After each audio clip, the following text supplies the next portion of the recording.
అందరికీ నమస్తే అండి. కోతికి కొబ్బరి చెప్పు దొరికినట్టు నిన్నటి నుంచి వైఎస్ఆర్సీపీ సోషల్ మీడియాకి కవిత గారు మాట్లాడిన వీడియోలు దొరికినాయండి. తెగ వైరల్ చేస్తున్నారు. ఇక కవిత గారు పవన్ కళ్యాణ్ గారిని ఎలాగ అన్నారో, లేదంటే నారా లోకేష్ గారిని ఎలాగ అన్నారో, మన ఆంధ్రప్రదేశ్ గురించి మాట్లాడారు. ఆంధ్రప్రదేశ్లో పరిశ్రమలు లేవు, మీ వాళ్ళంతా ఇక్కడ బతుకుతారని చెప్పేసి అని వాళ్ళు విమర్శిస్తే మనల్ని వైఎస్ఆర్సీపీ సోషల్ మీడియా మొత్తం ఆ వీడియోలు వైరల్ చేస్తున్నారు. ఒకసారి కవిత గారు ఏం మాట్లాడారో ఒకసారి వినిపించే ప్రయత్నం చేస్తా. అయిపోయినాక వెంటనే మంత్రి లోకేష్ గారు ఏమంటారు, మేము తెలంగాణలోకి విస్తరిస్తున్నాం. అయ్యా లోకేష్ గారు, ముందు ఇప్పుడు వానాకాలం వస్తూ ఉన్నది. అయ్యా పవన్ కళ్యాణ్ గారు, మీరు రేపు పొద్దుగాలేంది తెలంగాణ నవనిర్మాణాన్ని పవన్ కళ్యాణ్ వచ్చి ఇక్కడ సభ పెడతాడు. నేనేమంటున్నా అంటే లోకేష్ గారు పవన్ కళ్యాణ్ గారు వాళ్ళది ఒకటే ప్రభుత్వం కదా, ఆంధ్ర ప్రభుత్వాన్ని నేను విజ్ఞప్తి చేస్తున్నాను. వానాకాలం వస్తుంది, మీ సెక్రటేరియట్లో మీ అమరావతిలో మీ ముఖ్యమంత్రి గారి కుర్చీ కింద నీళ్ళు రాకుండా చూసుకోండి. కవిత గారికి మీకు తెలియదేమో, ఆ తప్పుడు ప్రచారం ఎవరైతే చేశారో, జగన్మోహన్ రెడ్డి గతంలోని సచివాలయంలోకి నీళ్ళు వస్తున్నాయి, నీళ్ళు కారిపోతున్నాయి, ఈ మునిగిపోతుందని ఏదైతే ప్రచారం చేశాడో గత 5 సంవత్సరాలు కూడా జగన్మోహన్ రెడ్డి అక్కడి నుంచే పరిపాలించాడు, అక్కడే పరిపాలించాడు. అలాంటిది మీరు వాస్తవాలు తెలుసుకోకుండా మీరు ఏది పెడితే అది మీరు మాట్లాడడం అనేది బాధాకరం. ఇంకా మాట్లాడండి. తెలుసు హైదరాబాద్ మనం చూడట్లేదా అండి?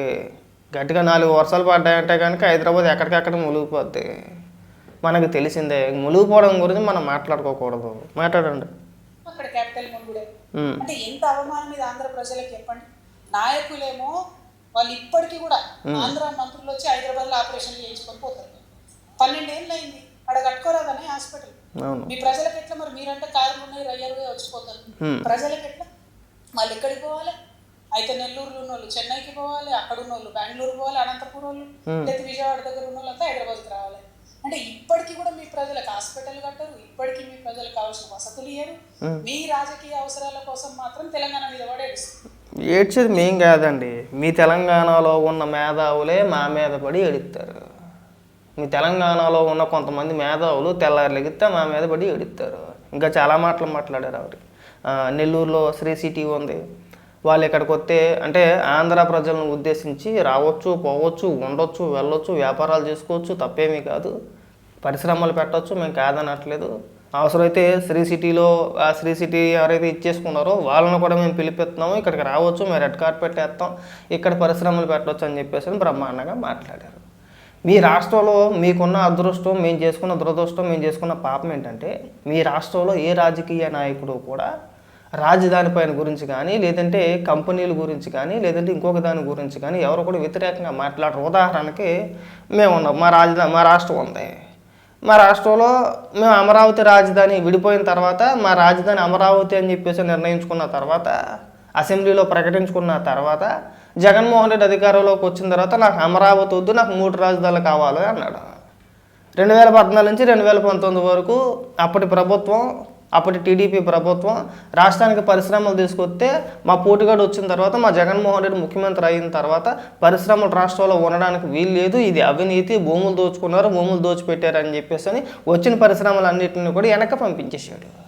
మీ రాష్ట్రంలో ఎప్పుడూ కూడా నేను ఏ నాయకుడు కూడా ఒక పరిశ్రమ వస్తుంటే దాని గురించి వ్యతిరేకంగా కానీ దానిపైన ఆరోపణలు కానీ చేసినట్టు ఏ రాజకీయ పార్టీ నాయకుడిని మేము చూడలేదు తెలంగాణలో. మా దౌర్భాగ్యం, మా దురదృష్టం. మాకున్నారు ఇక్కడ. మా రాష్ట్రంలో జగన్మోహన్ రెడ్డి ఉన్నాడండి మాకు. ఉదాహరణకి ఏదైనా ఒక పరిశ్రమ వచ్చింది అనుకోండి, చిన్న చిన్న పరిశ్రమల గురించి నేను మాట్లాడను. టీసీఎస్ కావచ్చు, కాగ్నిజెంట్ కావచ్చు, విప్రో కావచ్చు, ఇంకోటి కావచ్చు, ఏదైనా ఒక పెద్ద పేరు మోసిన సంస్థలో రీసెంట్గా మన రాయల్ ఎన్ఫీల్డ్ సంస్థ కూడా వచ్చింది. అలాంటి పేరు మోసిన సంస్థలో ఒకవేళ మా రాష్ట్రంలోకి వచ్చి పెట్టుబడులు పెట్టాలనుకున్నా సరే ఇమీడియట్గా ఇక్కడ మా నాయకులు ఏం చేస్తారు తెలుసా అండి? కవిత గారు ఒక ప్రెస్ మీట్ పెడతారు. ఆ పరిశ్రమ మేము రాను అని చెప్పేసి ఒక ప్రెస్ మీట్ పెడతారు. ఆ పరిశ్రమకి కేటాయించిన భూముల్లో అవినీతి జరిగిందంటారు, దోచేశారంటారు, తినేశారంటారు.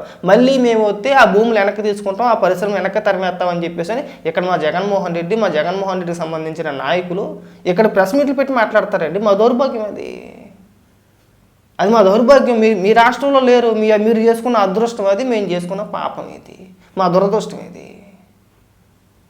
మాలాంటి నాయకులు మీ రాష్ట్రంలో ఉంటే బహుశా మీ రాష్ట్రంలో కూడా ఉండకపోతున్నాయేమో. మా రాష్ట్రంలో అభివృద్ధి చెందని వాళ్ళు మమ్మల్ని. మాకు జగన్మోహన్ రెడ్డి అనే నీచ నికృష్టుడు ఇక్కడ రాజకీయాల్లో ఉన్నంతసేపు మీలాంటి వ్యక్తులు మాట్లాడుతూనే ఉంటారు. ఏదైనా కావచ్చు. ఇంకా చాలా మాటలు మాట్లాడారు పరిశ్రమల గురించి, ఉద్యోగాల గురించి. నేను అందుకే చెప్తున్నా, ఇవాళకైనా సరే మీరు చూడనుకోండి, నేను మిమ్మల్ని ఏమి విమర్శించే ఉద్దేశం నాకు లేదు. తప్పు మీది కాదు, మాది. ఇవాళ మీరు ఎలా మాట్లాడుతున్నారంటే తప్పు మాది, మీది కాదు. ఆ 2019లో జగన్మోహన్ రెడ్డి అనే వ్యక్తి ముఖ్యమంత్రి అవ్వకపోయి ఉంటే మీలాంటి వ్యక్తులు ఇలా ఈ రోజున మాట్లాడే అవకాశం ఉండేది కాదు, మాట్లాడకపోదురు. మా రాష్ట్రం కూడా తెలంగాణ అంత కాకపోయినా, ఇప్పటికిప్పుడు కాకపోయినా సరే ఖచ్చితంగా ఒక స్టేజ్లో ఉండేది. ఆ రోజున మీరు అధికారంలో ఉన్నప్పుడు అంటే 14 నుంచి 19 వరకు పరిశ్రమలతో తెలంగాణతో పాటు ఆంధ్రప్రదేశ్ ప్రభుత్వం పోటీ పడేది. స్వయంగా మీ మంత్రులే చెప్పేటోళ్ళు. ఆ రోజున ఏమని ప్రెస్ మీట్లు పెట్టి విమర్శించేవారు చెప్పనండి?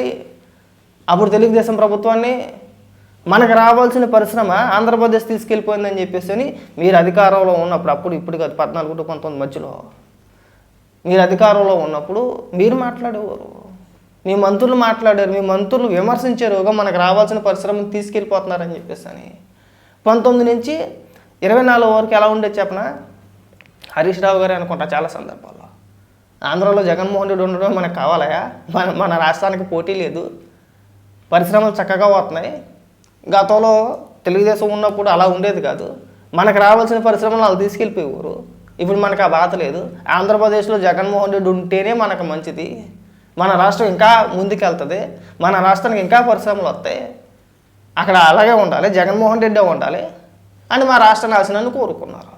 ఇవాళకి కూడా మీరంటే మీరు కావచ్చు, లేదంటే బీఆర్ఎస్ పార్టీలో కొంతమంది నాయకులు కావచ్చు, కొంతమంది తెలంగాణ వాదం ముసుగులో చాలామంది ఉన్నారు.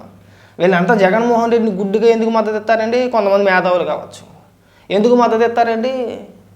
మా రాష్ట్రాన్ని చక్కగా సర్వనాశనం చేసేస్తాడు కాబట్టి, రాష్ట్రానికి ఏ పరిశ్రమ రానివాడు కాబట్టి. డెవలప్మెంట్ అంటే వద్దు, అప్పులు చేయాలా పని చేయాలా, అప్పులు చేయాలా పని చేయాలా, మనకెందుకండి డెవలప్మెంట్, మనకెందుకండి పరిశ్రమలు అని చెప్పేసి మాట్లాడతారు. మీ రాష్ట్ర నాయకులకు తెలుసు మన రాష్ట్రంలో యువతకు ఉపాధి కల్పించాలి, ఆ బాధ్యత మన పైన ఉందని ఎవరు కూడా మాట్లాడరు. మాకు అలా కాదండి, ప్రతి దానిపైన విష ప్రచారమే చేస్తారు.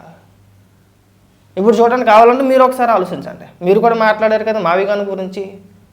గతంలో జగన్మోహన్ రెడ్డి మద్దతు ఇచ్చాడు అమరావతికి, తర్వాత 3 రాజధానులు అన్నాడు, తర్వాత ఇప్పుడు మావిగాను అంటున్నాడు. పోనీ మీరు చెప్పండి, మీ ఉద్దేశంతో మీరు చెప్పండి, రాష్ట్ర అభివృద్ధిని కోరుకున్నట్ట లేదంటే నాశనాన్ని కోరుకుంటున్నట్ట? నాశనాన్నే కదా, అర్థమైపోతుంది కదండి. వాళ్ళు మీలాంటి వ్యక్తులు విమర్శించడంలో ఇది ఆశ్చర్యం పడవసరం లేదు. విమర్శిస్తారు మమ్మల్ని, ఏం చేస్తాం, ఏం చేసుకున్నా పాపం. మాకు కొంతమంది గొర్రెల మంది ఉన్నారు, ఎంతసేపు ఉన్నా ఏంటారు, ఒరే బాబు రాష్ట్రాన్ని జగన్మోహన్ రెడ్డి అనే వ్యక్తి నాశనం చేస్తున్నాడరా బాబు అంటే వీళ్ళు వినే రకాలు కాదు. మెటగాళ్ళు గుడ్డెద్దు చేలో పడినట్టు పొలోమని చెప్పేసి అని ఇంకేక భజన. మీలాంటి విమర్శించకపోతే ఇంకేం చేస్తారండి? ఖచ్చితంగా విమర్శిస్తారు. ఇకనైనా సరే ఆంధ్రప్రదేశ్ ప్రజలు బాగా గుర్తుపెట్టుకోవాలి, జగన్మోహన్ రెడ్డి అనే వ్యక్తి 5 ఏళ్ళు, ఆ వ్యక్తికి 5 ఏళ్ళు అధికారం కట్టబెడితే పక్క రాష్ట్ర నాయకులు ఎంత దారుణంగా మాట్లాడుతున్నారో చూశారు కదా. చివరికి మనకు ఉపాధి లేకుండా చేసేది జగన్మోహన్ రెడ్డి చేసాడు గతంలో, పరిశ్రమలు తరివేసి. ఆ అంశాలను కూడా ప్రస్తావిస్తూ మాకు కంపెనీలు ఉన్నాయి, మాకు పరిశ్రమలు ఉన్నాయి, మాకు హాస్పిటళ్ళు ఉన్నాయి, మా రాష్ట్రం డెవలప్మెంట్ చెందింది, మాకు అద్భుతమైన రాజధాని ఉంది, మీకు లేదు, మీరు వచ్చి మా మీద బతుకుతున్నారు, మాకు ఇక్కడ బతుకుతున్నారని మాట్లాడుతున్నారు. మేము మొదటి నుంచి మొత్తుకునేది అదే, అయ్యా మా రాష్ట్రానికి పరిశ్రమలు తీసుకురండి. ఏ ప్రభుత్వం ఉన్నా జగన్మోహన్ రెడ్డి ఉన్నప్పుడు కూడా ఇదే మాట్లాడేవాళ్ళు మేము. అయ్యా సంక్షేమ పథకాలు అప్పులు చేసి పనిచేయడం కాదయ్యా, పరిశ్రమలు తీసుకురా. మన రాష్ట్రంలో యువత సాయంత్రం ఇక్కడి నుంచి పొలం అని చెప్పేసి హైదరాబాద్ పోతున్నారో, లేదంటే బెంగళూరు పోతున్నారో, లేదంటే మహారాష్ట్రకి పోతున్నారో. ఆ కర్మ మనకెందుకయ్యా? మనకు పరిశ్రమలు తీసుకొస్తే ఇక్కడ చదువుకున్న యువత ఇక్కడే పని చేసుకుంటారు కదా, ఇక్కడే ఉద్యోగాలు దొరుకుతాయి కదా అని మేము మాట్లాడేది. ఆ రోజున మాకు కొంతమంది మేధావులు ఉన్నారు. ఇక్కడ జొమాటో లేదా, స్విగ్గీ లేదా, ర్యాపిడో లేదా, ఇక్కడ మేధావులు మాట. మా మేధావులంతా కూడా విచిత్రమైన మేధావులు. అక్కడ మీ మేధావులు ఇంకా అపర మేధావులు. అక్కడ మీ మేధావులు మీ గురించి కానీ, రాజకీయ పార్టీల గురించి కానీ ఎవరి గురించి మాట్లాడరు, విశ్లేషణ చేయరు, ఏమీ చేయరు. మాకు ఇక్కడ ఏదైనా పరిశ్రమ వచ్చిందంటే అక్కడ ఉన్న మీ మేధావులు మాట్లాడేస్తారు ఇక్కడ రాజకీయాల గురించి, ఇక్కడ పరిస్థితుల గురించి. అంత దారుణంగా ఉంటాయి ఆంధ్రప్రదేశ్ రాజకీయాలు. మీరంతా కలిసి కట్టగట్టుకొని జగన్మోహన్ రెడ్డికి మద్దతు ఇచ్చేసి, జగన్మోహన్ రెడ్డి అంటే ఈ మేధావుల గురించి చెప్తున్నాను నేను, వీళ్ళకేమీ ఆంధ్రప్రదేశ్ మీదనో లేదంటే రాష్ట్ర ప్రజల మీదనో ప్రేమ కాదండి. మన రాష్ట్రం ఇక్కడ నాశనం అయిపోతూ ఉంటే మన రాష్ట్రం నుంచి పరిశ్రమలు తరలిపోతున్నాయి అనుకోండి, వేరే ఆప్షన్ ఏముంది పక్కన? తెలంగాణ.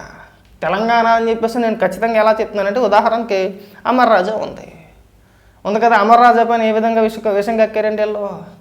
డైరెక్ట్గా సజ్జల రామకృష్ణారెడ్డి మేము దండం పెట్టి వెళ్ళిపోమంటున్నామని చెప్పేసి అన్నారు. దానికి సంబంధించిన వేరొక ప్లాంట్ తెలంగాణలో పెట్టుకున్నారు, సామీర్పేట దగ్గర. కేటీఆర్ గారు ఆహ్వానించారు, వేల కోట్ల రూపాయలు పెట్టుబడి, వేల మందికి ఉపాధి దొరికింది. ఎవరికి దొరికిందండి? ఇక్కడ మా పిచ్చోడు తరివేశాడు. మీరు తెలివైన వాళ్ళు కాబట్టి శుభ్రంగా ఆహ్వానించారు, చక్కగా మీరు తెలంగాణలో పెట్టించుకున్నారు. మీకు మాకు చాలా వ్యత్యాసం ఉంది. మా గొర్రెల మంది అర్థం చేసుకోలేకపోతున్నారు అంతే. మీరు ఇవాళ మాట్లాడిన మాటలు ఏవైతే ఉన్నాయో నేను దాని గురించి విమర్శించాల్సిన అవసరం లేదు. మాకు మేము సిగ్గుపడాలి. మాకు ఈ దరిద్రుడు లేకపోతే, ఈ జగన్మోహన్ రెడ్డి అనే ఈ సైకో లేకపోతే మా రాష్ట్రం కూడా మీతో పాటు మీకు పోటాపోటీగా ఖచ్చితంగా ఎతగలుగుతాం మేము. కానీ మా ఊడు ఒప్పుకోడే, మా జగన్మోహన్ రెడ్డి ఒప్పుకోడు కదా. పరిశ్రమలు వస్తే తరివేస్తానంటాడు అంతే. కావాలంటే మీరు చెక్ చేసుకోవచ్చు. నేను మాట్లాడిన ఈ మాటలు ఏదైనా అబద్ధం అనుకుంటే కనుక మీరు ఒకసారి సాక్షి ఓపెన్ చేయండి. వచ్చిన ప్రతి పరిశ్రమ పైన ఇవాళకి కూడా రాష్ట్రానికి ఏదైనా ఒక పరిశ్రమ వస్తుందంటే ఇమీడియట్గా తరివేయని అంటాడు. అదే అలుసు. ఇక మీలాంటి వ్యక్తులు ఇలా మాట్లాడడంలో ఇంకా తప్పైతే ఏం లేదు, నాకైతే ఏం కనపడట్లా.